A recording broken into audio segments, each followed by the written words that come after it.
Olá, meus irmãos. Sejam bem-vindos a mais um Evangelho do Centro Espírita Chico Xavier. Mais uma vez, reunidos em nome de Jesus.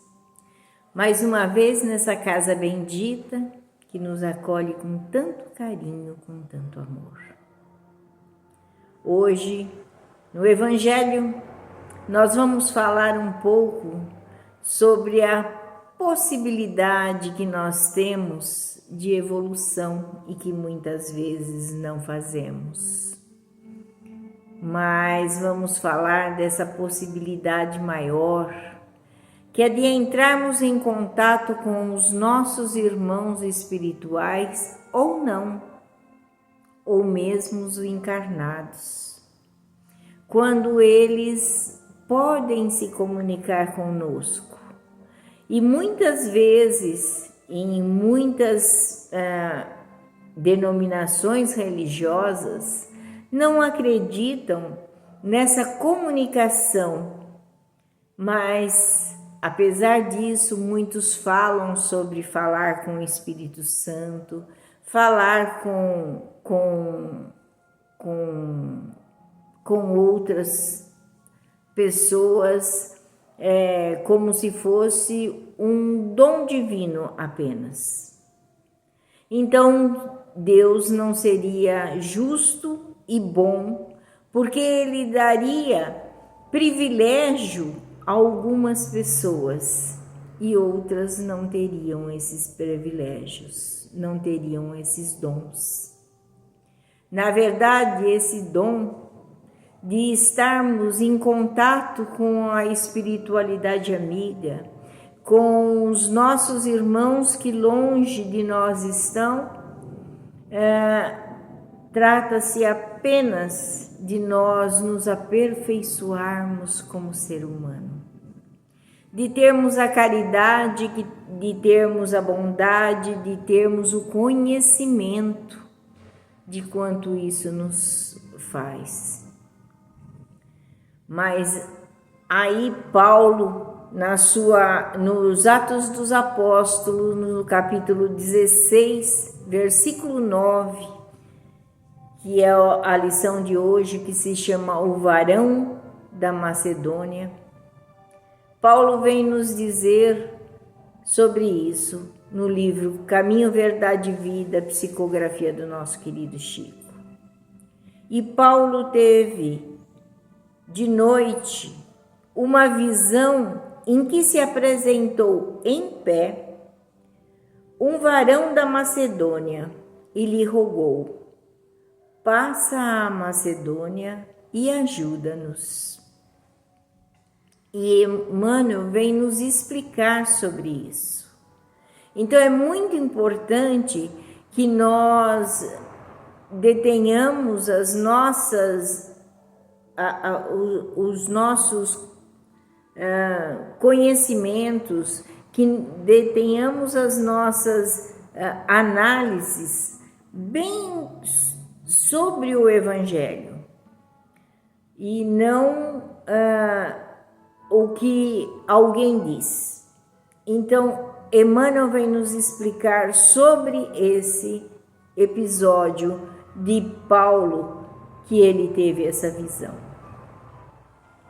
Além das atividades diárias na vida de relação, participam os homens de vasto movimento espiritual, cujas fases de intercâmbio nem sempre podem ser registradas pela memória vulgar.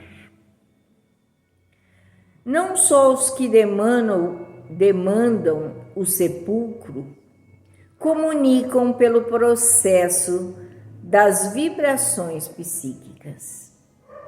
Os espíritos encarnados fazem o mesmo, em identidade de circunstância, desde que se achem aptos a semelhantes realizações.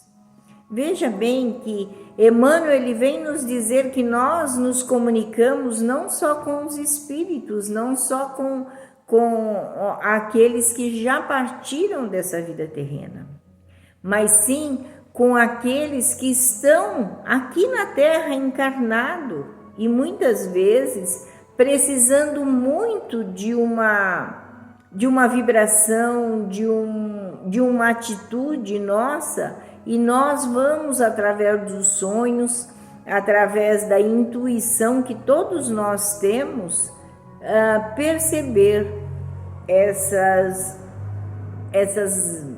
comunicações. Mais tarde, a generalidade das criaturas terrestres ampliará essas possibilidades, percebendo-lhes o admirável valor.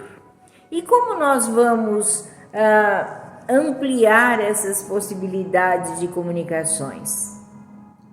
Através do conhecimento e através das nossas atitudes de amor, de bondade, de compreensão, de carinho, de caridade, de afeto.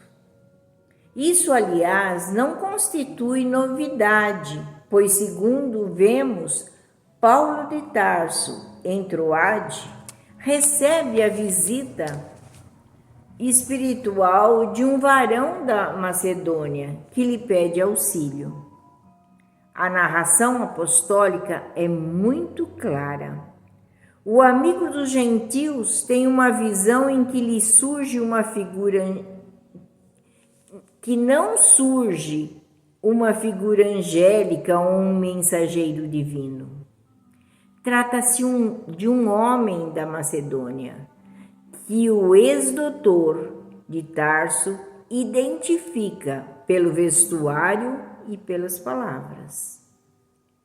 É útil recordar semelhante ocorrência para que se consolide nos discípulos sinceros a certeza de que o Evangelho é portador de todos os ensinamentos essenciais e necessários, sem nos impor a necessidade de recorrer a nomenclaturas difíceis.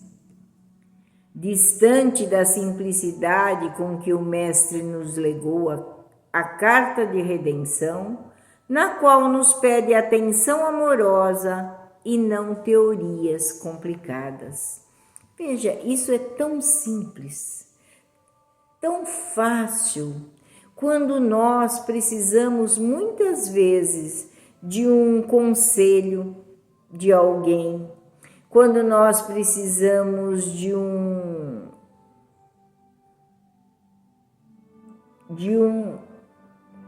ajuda mesmo, como esse homem, esse varão da Macedônia chegou até Paulo. Quando nós precisamos de ajuda, nós devemos sempre orarmos ao dormir, ao acordar, estar sempre com os pensamentos positivos ligados à espiritualidade amiga. Ninguém disse para ninguém que nós precisamos ficar orando o tempo todo. Nós não precisamos orar o tempo todo, porque não é isso que vai fazer de nós melhores. O que nós precisamos é o tempo todo termos atitudes positivas, termos atitude de auxílio, de servir, de prestar socorro a quem necessita. Porque muitas vezes nós achamos que nós precisamos ficar orando o tempo todo. Eu oro o tempo todo, mas quantos pensamentos passam por ali? Quantos pensamentos positivos passam por ali? Quanto você blasfema quando você precisa simplesmente acalmar o seu coração.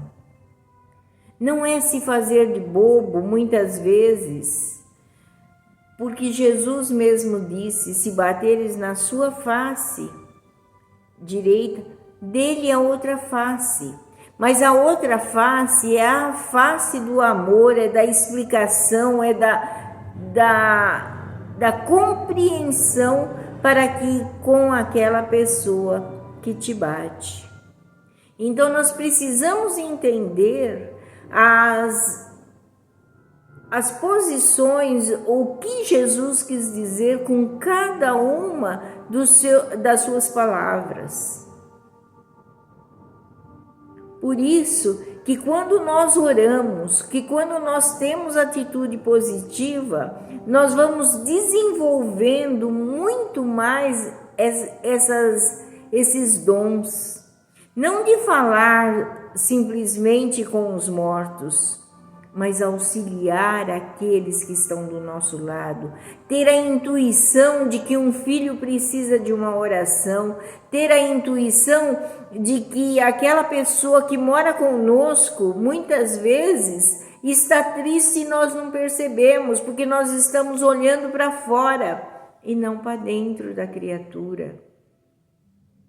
Quando você olha, fala, está triste por quê? O que tem acontecido? Você tem de tudo. Muitas vezes é essa a nossa atitude. Então veja bem, olhe para a pessoa dentro dela, olhe nos olhos dela e veja o que ela necessita, porque muitas vezes não é o que é o ter, é o ser.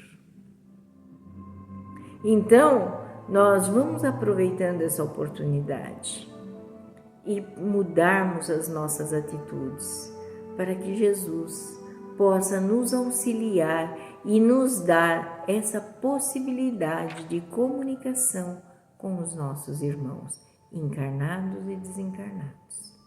Que Jesus nos abençoe, que derrame sobre nós as suas bênçãos sempre, que nós possamos estar com Ele, assim como Ele está conosco, hoje e sempre. Graças a Deus, graças a Jesus.